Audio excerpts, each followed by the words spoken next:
Gordon Ramsay, how are you? I'm very well indeed, thank you, buddy. How are you? Well, you are smart, and this is why you're smart. You're big over here, you're big in America, you're big everywhere, you're a cook, you're a chef, you're a TV star, you're a multimillionaire, you've got a successful family, you've got everything, haven't you? Very lucky. Yeah, a lot of hard work has gone into it. And when you get there, of course, you've got to work even harder to maintain it. So, yeah, I do pinch myself, but I'm not very good at stopping and looking behind me. I'm too busy moving forward.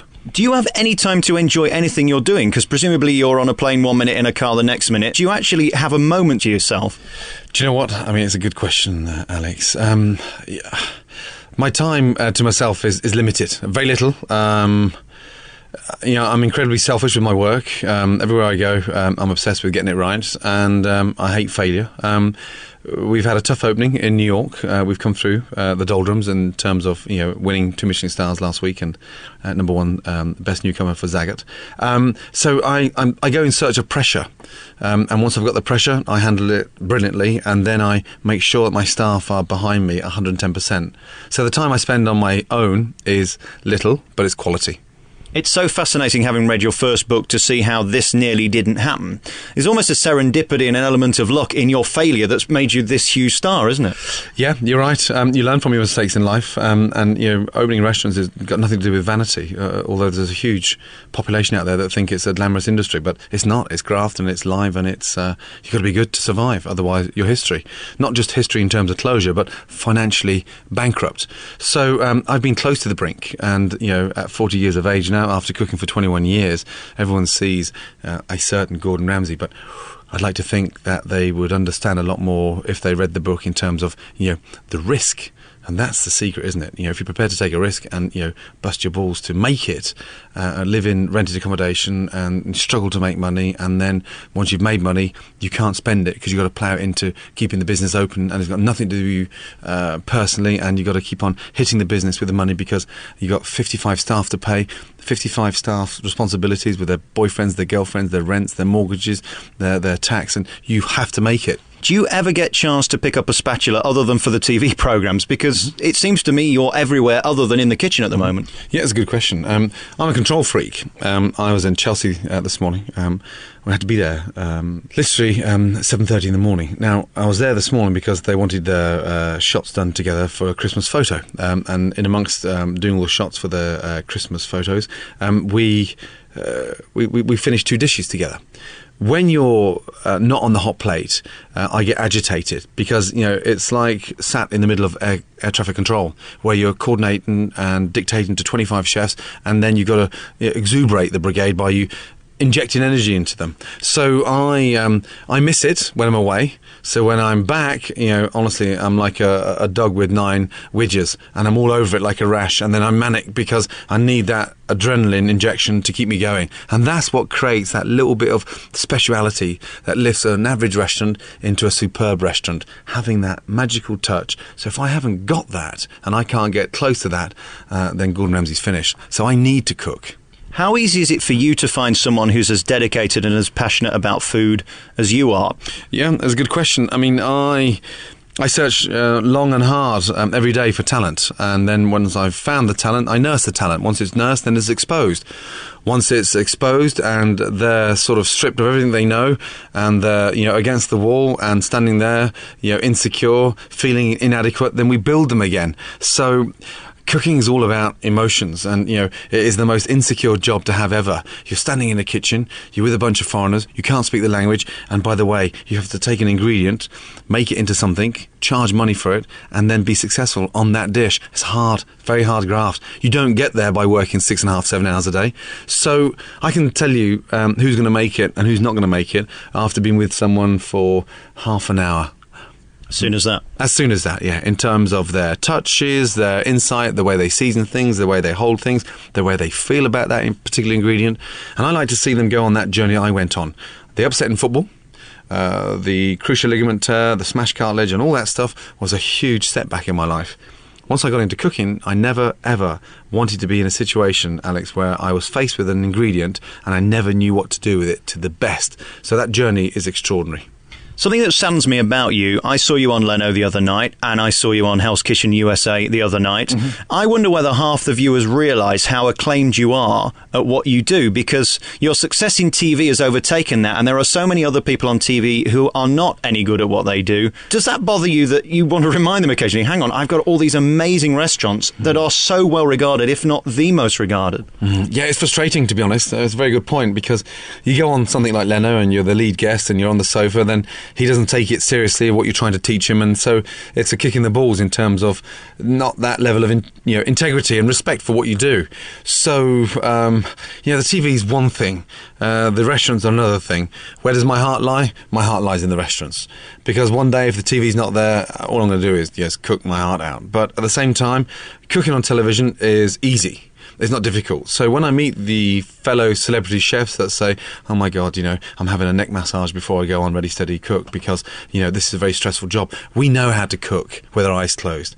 So we shouldn't ham it up that it's that difficult. It's not that difficult. Cooking in a restaurant with 150 people coming in for dinner, segmented in a way that everyone's coming in every 15 minutes, is mass pressure. And of course, cooking on TV, you're doing it once or twice. Then you've got a long shot, your wide shot, your close-up. So on the back of a talented producer, they make you look good. So you can't be good at your job in front of the producer, then forget it. So when I talk to young chefs about cooking today, and I said, what do you want to do? I want to be a TV chef. I said, right, do me a favour, take off your whites and piss off. Do you know what I mean? You haven't got a job here, because you don't come into this game to become famous. So I'm a real chef before a TV chef. I hate the word TV celebrity chef, because cooking in the Premier League of restaurants where we are is all about understanding, finesse, palate control, and pushing yourself to the absolute extreme.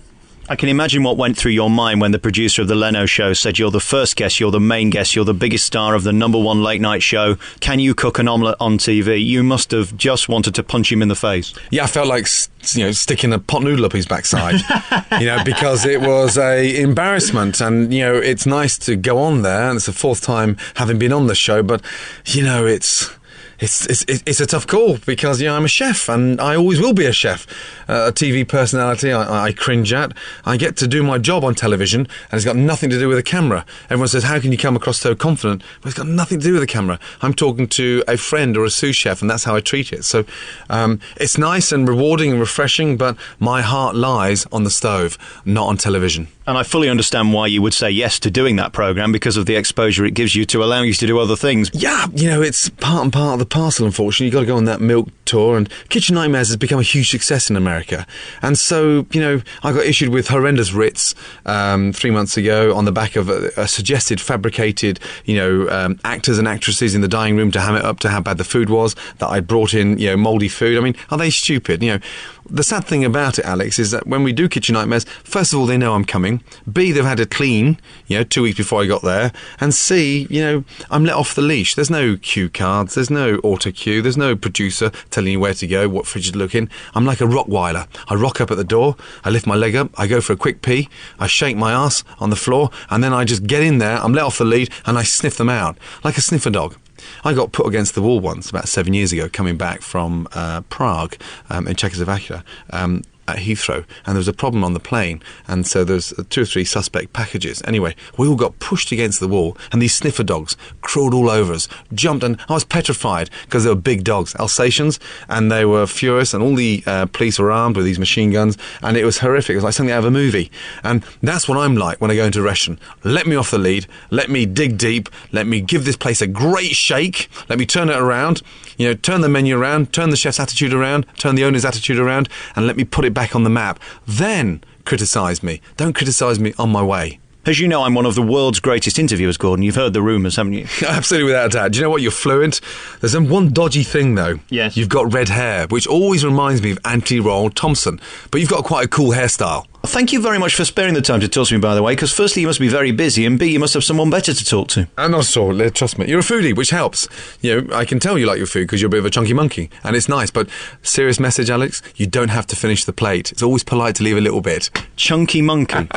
Yeah, it's the sort of, listen, I was 18 stone once when I ran my first marathon, and it's all going pear-shaped when you come back and the kids have gone home, the wife's gone home, and it's dark. And then someone said, hey, did you pick those cones up along the way round? I got to Cutty Sark at mile 6, absolutely shattered. So, I love my food. Unfortunately, I put weight on easily, so I have to watch my weight, and that's why I run 3 nights a week, Monday, Wednesday, Friday, religiously, in a way that I put a rucksack on, fill it up with potatoes, finish my service, you graze, and then I just run. I bolt. I thought I was sylph-like till you brought it up. I'd never noticed that I was clinically obese. Thank you for pointing that out. No, listen. We've got a slight problem in this country in terms of lack of control with the way we eat and how we eat. And I prefer the Asian ethic of eating, grazing. Eating 6 or 7 times a day, but small portions of it.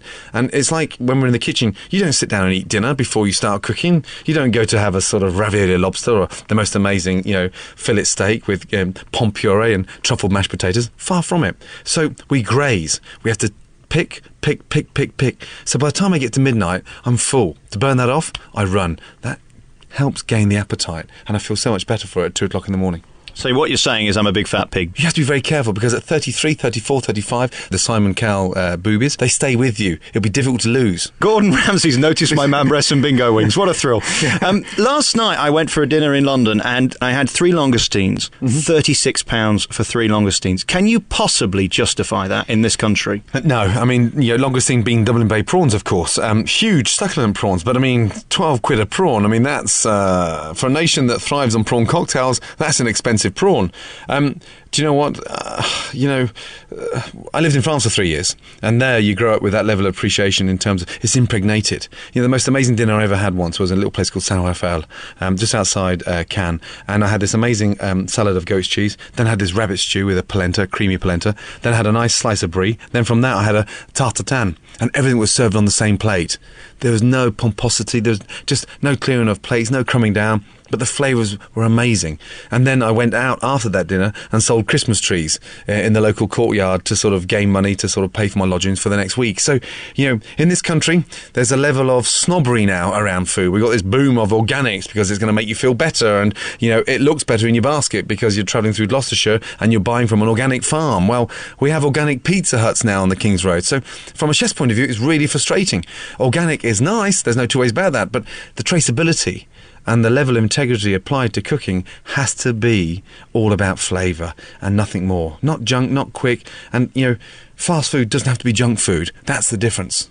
I was lucky last night. It was a review I didn't pay. If I'd have paid and the bill came to nearly £300 for 2 of us, I would have been absolutely heartbroken. Why do I have to pay that much money in this country to get an amazing meal? Yeah, £300. Can I say that's a lot of money? If my mum knew, that you had spent £300 on dinner last night, that would do her for 2 months shopping down in Bridgewater in Taunton. 300 quid is ridiculous. There's no two ways about that. However, there are some fantastic neighbourhood bistros and brasseries, and now fantastic pubs locally. So can you imagine what you could buy, honestly, for 300 quid in terms of ingredients? That's enough food there to last you 6 weeks. £300. I mean, that's a joke. To feel hungry at the back of it, I'd ask my money back, to be honest. It just staggers me that I came out thinking I'd have rather have had fish and chips before and only spent £5.50. Is food getting better in this country then? Do you know what? We're obsessed with spending money on good food because it makes us feel better at the end of the day. I've been to Atelier de Robuchon 2 or 3 times. The place is a phenomenal place. There's no two ways about that. But have we got room in this city to warrant that kind of expenditure and feel hungry at the back of it? The situation is not the same in Vegas. I enjoyed my dinner in Vegas. There's no two, but like you said, half the price. Over here, now we're getting somewhat carried away. I don't know how they all survive because, how many times a week are you going to do that? Like you said, if you were paying for that personally, you wouldn't be buying it. But the fact is, for a review, it's quite... it's quite hurtful to think that my sister, works as a care nurse and she earns, £15,000 a year. She would never, ever spend 300 quid with her and her husband for dinner. Ever. Maybe for 6, but not for 2. Where do we go then for good food now? Pub food is microwaved. There's the high end where we're paying £300 for a meal for 2. Is there anything now in the middle that is reasonable and good? Where can you recommend going? Not necessarily naming names, but is there that food available in this country? Yeah, it is there. There's no two ways about that, but you've got to search high and low. I think the Good Food Guide does an amazing sort of search on good food in local areas. The secret is to stay away from all the flash places. because 90% of them are full of sort of celebrations and corporates, and so somebody else is paying. So you're dining out on somebody else's dollar. So the neighbourhood bistro brasserie. There's an amazing restaurant at the top of Thrift Street in Soho called Arbutus. It's a friend of mine who runs it, but it's like 21 quid, 22 quid for 3 courses, and the food is fabulous. So you've got to search high and low, and don't be scared when you make a reservation. Ask the average price for dinner and take it from there. The point of my programme today is for people to find out more about you. Obviously, you've got the new book out at the moment, Playing with Fire, which goes into great detail about your business side. I want to find out about you, though. What were you like as a child? As a child, always enjoying my food. I mean, honestly, I could eat like a horse. And I was determined, emotional. My mum became my sort of best friend early on, and incredibly active, very sportive, always out the house. I suppose also on the back of sort of my father's sort of stance with his music and playing his lead guitar and singing country and western music, it bored the pants off me. Then the steel guitar came in, and that made me even more cringeworthy. So I was the kind of guy that was dying to get out of the house. Obsessed with football, loved staying fit, and would rarely be at home, to be honest. If I wasn't at home, I'd be around a friend's house kicking a ball up close, against the wall. Can you remember the first moment where you became interested in food? I can really. We were going up the M6 from Daventry.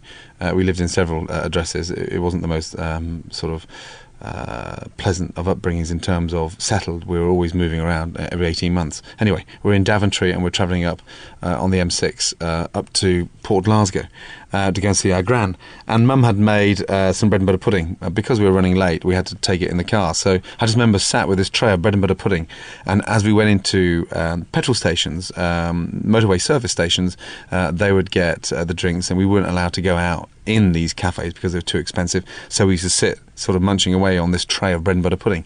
And that's when I started to really seriously enjoy what the comfort of her rustic home cooking was all about. So that was that. And then after that would be like a sort of, the next time round would be like the most amazing soup, but it was like a ham hock soup with barley. And you think of how good barley is for it. We don't use that today. It's like dumplings, on the back of the pasta phenomenon, and how everyone's excited about gnocchi and tagliatelle and tortellinis and raviolis and spaghetti. No one eats dumplings anymore. So a lamb stew, a ham hock soup with barley and dumplings. I mean, that was fantastic stuff. How did that then manifest into you wanting to be a chef? It's not an easy job by any stretch of the imagination. Every chef I've ever interviewed works about 20 hours a day, literally. No, it wasn't an easy life at all. To be honest, food found me by way of an accident. The smashed cartilage and then the horrific injury of cruciate ligament. When you're released from your dream, and I remember coming out of that office and absolutely holding it in, about to bawl my eyes out the fact that I'd just been released by Rangers, my dream. You start getting frustrated with your girlfriend. She gets frustrated with you. She calls you irritable. I call her irritable, and then we separate. And then Mum and Dad are going through a divorce at the same time. Where'd you go? I went to see a careers officer back down in Banbury, and then I got into a HND foundation course. It was a special course, a foundation course in catering, and that's how it started. I couldn't afford to go full-time as a student. We didn't have the money. I needed to work. So I worked in the industry in a little place outside Stratford-upon-Avon called the Roxton House Hotel. And then I went to college 1 day a week and worked 7 days a week. And going to college was like a day off because it was so easy, out of the realms of running this country pub, restaurant, hotel. So that's when I got excited. And at the age of 18, 19, I was excited because I knew what I was cooking at the time was so wrong, yet I couldn't wait to do it so right. Going back to a few things you've said, once you'd got the dream of getting the Rangers contract, how did you manage to turn that disaster into something positive? Most people, and I've interviewed footballers in their early 20s who have suddenly had the dream crushed in the same way that yours was. Mm-hmm. What gave you the strength to want to fight on and find another path and not just give up on life? Yeah, I think it was on the back of my parents' divorce, and it was going really pear-shaped between Mum and Dad, and Mum was being badly treated. So I used their situation, combined with my hurt and upset in football, to completely annihilate myself. And you can't submerge yourself in your father's problems, because then it reflects on you later on in life. And I was never going to become a burden for his level of incompetence, in a way that what he was acting and doing and how bad he was becoming, it was never going to affect me. So I wanted to get out of it completely, and I took one good look at myself and said, look, now it's do or die. You get out and you do it, or you're going to sit here and suffocate in amongst their level of depression. And God bless her, Mum was strong, determined, and she was the one that said, look, do yourself a favour, disappear. Things are gone really bad between your father and I. He's not a pleasant guy, and he resents you more than he resents me. Get out the house and basically get lost. And that's how I found it and turned it around. Didn't turn to drink, didn't turn to drugs, just found myself in food, and then worked like a donkey to get what I did today. It's amazing how there was no self-pity there at all. That is remarkable. No, I mean, even when things go wrong today, Alex, I don't sit there and massage. I don't massage myself. I don't massage my chefs. I don't massage the management. It's straight to the point. Look, that was dreadful. That's not good enough. Let's move on. Don't question me in the middle of it. Talk to me at the end of the evening, but don't dare ever disrupt me from what I'm trying to tell you now. Listen, absorb it, and that's the secret of becoming good at what you're doing. Having the tenacity to listen and take it, absorb it, and move on. It's nothing personal.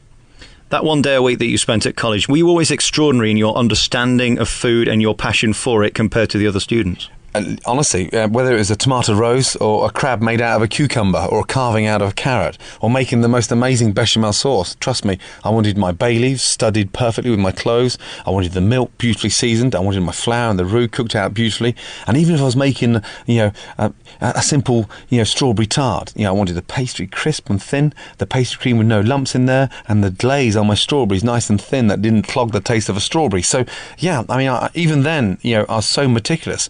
The Practical Cookery book by Victor Cesarani that we all got given as our Bible, I promise you now, that used to go to bed with me. I used to tuck it under my pillow, absorb a recipe, and then wake up the next day and think, right, read it off. And if I'd forgotten a bouquet garni, a bunch of parsley, one onion finely chopped, I would kick myself. So I pushed myself. I started at the beginning of the book and ended literally 2 years later with every recipe digested, regurgitated, and in my head. So I want to talk to you about getting through your daily life.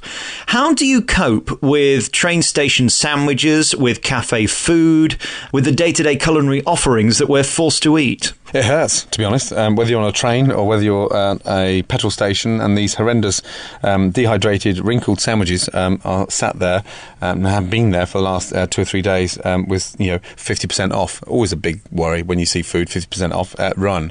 To be honest, I'm... it frustrates me more than anything. I could scream at the top of my voice when I see the level of laziness connected to food. Whether it's a simple fish and chips done badly with farmed fish and not using sustainable fish, which is destroying far more down the line than they'll ever know. Whether it's the most amazing simple salad, a vinaigrette that's been over-seasoned, under-seasoned, bland food there's no excuse for. I always season in small bits, small amounts of seasoning, so it doesn't need a bigger lump of seasoning at the end of it.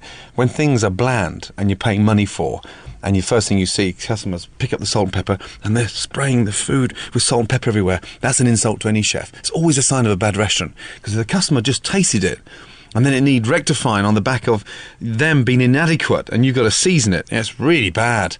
Between that and even watching a burger done badly, a hot dog being cooked badly, a salad being dressed, the amazing macaroni and cheese being done in a sloppy way, it really hurts. Irrespective of what I do for a living and how I cook at that living, it's so easy to do it properly, just to take a little bit extra time over it. The enjoyment level is far greater, and the end results are 10 times more pleasing. One of the things I love is to go to Spain on holiday and just go in one of their cafes and have a tossed salad for what is probably £2 or €5 to have a bit of their Parma ham. There's nothing to it, but it just seems to taste better, and they don't seem to do anything. Yeah, well, you've got one of the best countries, in my mind. Everyone's been, discussing France and Italy, but Spain has been at the forefront easily over the last decade. It's where I send all my guys, whether it's in the middle of Barcelona or even up northern Spain as San Sebastian. I mean, an amazing place. And Spain, again, has that culture of their tapa style and their amazing pata negra and their amazing hams and their amazing salamis and their amazing salads, and now the most amazing wine. Here, we're a little bit lazy in this country. How many times you paid 60, 70 quid, for light lunch for two of you and been bitterly disappointed because, the food has been cooked badly? Spain has been a huge attraction for me over the last 5 years, and there's so much to learn there because their natural respect for food. You've got to live well, you've got to eat well, and they eat en masse, en famille, and everything's done so right. Moving on to you in our remaining moments, I just want to talk about how people regard you now. It's fascinating in a similar way to Simon Cowell, how maybe 5 years ago people didn't particularly like you, although they watch you. Now, they really do have great passion for you. Probably, I think, because of seeing you with your kids. They mean so much to you. How often do you get to see them these days? Yeah, that's a good point. Very good point. Listen, they mean so much to me, and that's my foundation in life. My relationship with them is the absolute opposite to my relationship with my father. Jack and I are best mates, and, as far as the girls are concerned, I'm their boyfriend. So they're going to marry me when they grow up, and, I tease them. I've just got back from the States, and on the back of, their half term, they were allowed to come out and spend, 10 days with me. I was, sat at the Beverly Hills, and they're all sat there on their sunbeds, and they're all drinking smoothies, and it's like, my God, you've got no idea how lucky you are. So we keep it real.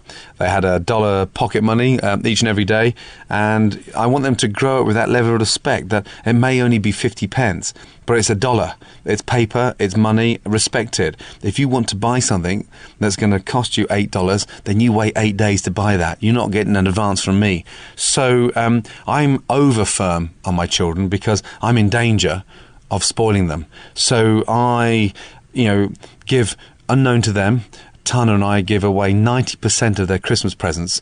They don't even know they've had. Mum runs a refuge in Taunton, and they don't even get rewrapped. They just don't get unwrapped. They get sent straight down to Taunton.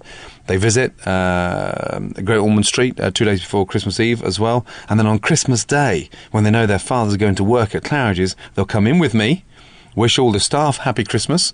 We'll have a late lunch, really late, 4:30, 5 o'clock in the afternoon, and then they get one present every year. And whether it's a bike, they don't sit and waste time on an Xbox because that's unhealthy for kids to sit there and get addicted to a screen and get lazy. So I like to think that they stay really real. Jack goes to football. When I'm not at football with him on Saturday morning, I get fined. The girls go to gymnast every Saturday afternoon, and they swim twice a week. So, I'm over firm, but it's all for the right reason. I interviewed the Osbournes a couple of years ago in New York, and a lot of people criticised that programme and their life.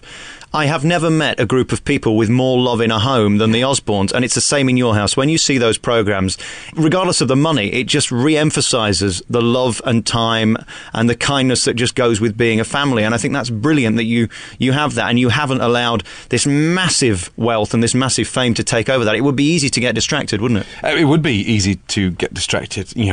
Fox, for instance, pay for the flights, and we all fly first class on Virgin. And I said, whoa, stop.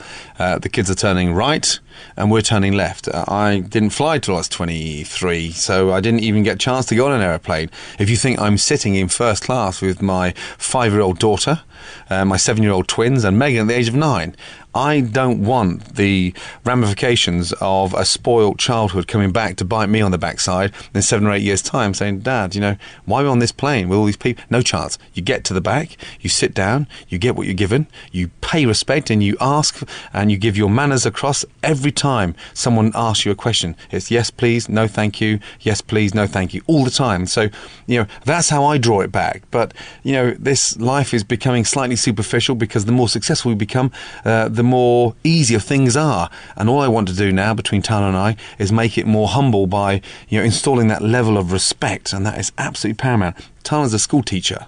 So, I've got a really nice balance. She writes a fabulous book on cooking for kids, but she's also a very grounded school teacher that really is, a proper teacher in a way that she keeps her thumb on their head daily. What is also interesting is the more wealthy you become and the more famous you become, the less you pay for anyway. So the money actually doesn't matter, does it? It doesn't, but I don't say that to sound arrogant, but you get all these amazing gifts and it's wonderful. There's no two ways about that, but it's not about freeloading.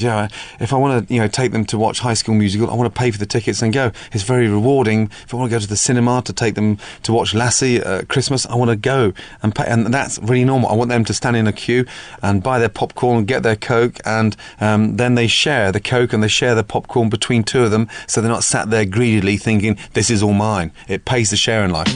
I want to talk to you about the new book, Playing with Fire, in a moment from now. But first, how do you get through your week without going crazy? Presumably, you are so run off your feet, you don't know whether you're in Bombay or Morecambe Bay from 1 minute to the next. Yeah, I mean, not enough hours in the day, not enough days in the week. I work hard, though. I mean, I seriously work hard, and I work 3 times harder than anyone. We believe you. I mean, we've seen it. Yeah. We know that. We know that you can't be here today and running 3 other restaurants at the same time without working hard. Yeah, and so I push it to the absolute max. But I've always been taught by my mother to work as hard as you can, as young as you can, and that's exactly what I'm doing. So, if I had to slow down and start contemplating and sort of thinking about, how can I make my life easier? How do I get, a palace in the countryside? I don't really get interested in that.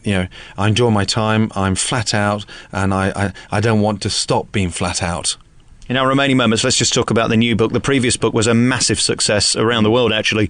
Why did you write this next one? What has it got in it that wasn't in the last one? Yeah, I mean, Playing with Fire is something that, I laid myself bare. I mean, everyone thinks that you're successful, multimillionaire and all that stuff, and you got any car you want and all that stuff, but I've taken huge risks, Alex, in a way that I've been in rented accommodation. I didn't have the money to pay the rent on certain occasions, and I got, investigated by the Inland Revenue, and I've had huge bills for tax to pay, and my neck's standing above the water, and I'm still standing strong, and the restaurants are making money. But I've been on the brink of disaster in terms of financial ruin. And when you look at the investment in Claridge's in New York, and so when you get criticised for what you do and you put all this money into it, it's sort of 10, 11, 12, $30 million projects that cost a lot of money that's out of your pocket. I don't have partners. I don't have any big corporate company behind it. It's all family run. My father-in-law runs the business. I run the restaurants. And that's how it works. We take risks. So anyone that takes risks out there understands that that's why I'm firm. That's why I'm assertive. I don't want to become personal with them. But listen, I put the money in. My ball's on the line, so it's my decision. You don't like that? Look for a new job. End of story. I get the understanding that you'll be less concerned from a journalist saying, I don't like Gordon Ramsay, than me saying I didn't enjoy my starter. Yeah, exactly. Listen, if it wasn't right, we wouldn't send it out of the kitchen. I need criticism. We thrive on that. There's no two ways about that. A food critic today, if I had to wake up in the morning and listen to every level of criticism I've taken now at the age of 40, trust me, you'd be seeing me, witnessing me, watching me cook appallingly on Ready Steady Twat. Perfect way to end the interview. Very finally, my grandma always says, I love that Gordon Ramsay, but why does he need to use the F word? Yeah, good question. I get the same from my own mum, and she always tells me, look, yeah, you're in a high pressure environment. Is there any way you can not use that word? Because I didn't bring you up like that. And I say, Mum, I honestly don't mean it. It's just sometimes the Muppets I have to work with. You're an inspiration to so many, and this book is fabulous. It's in your stores now. Thank you so much for talking to me. My pleasure.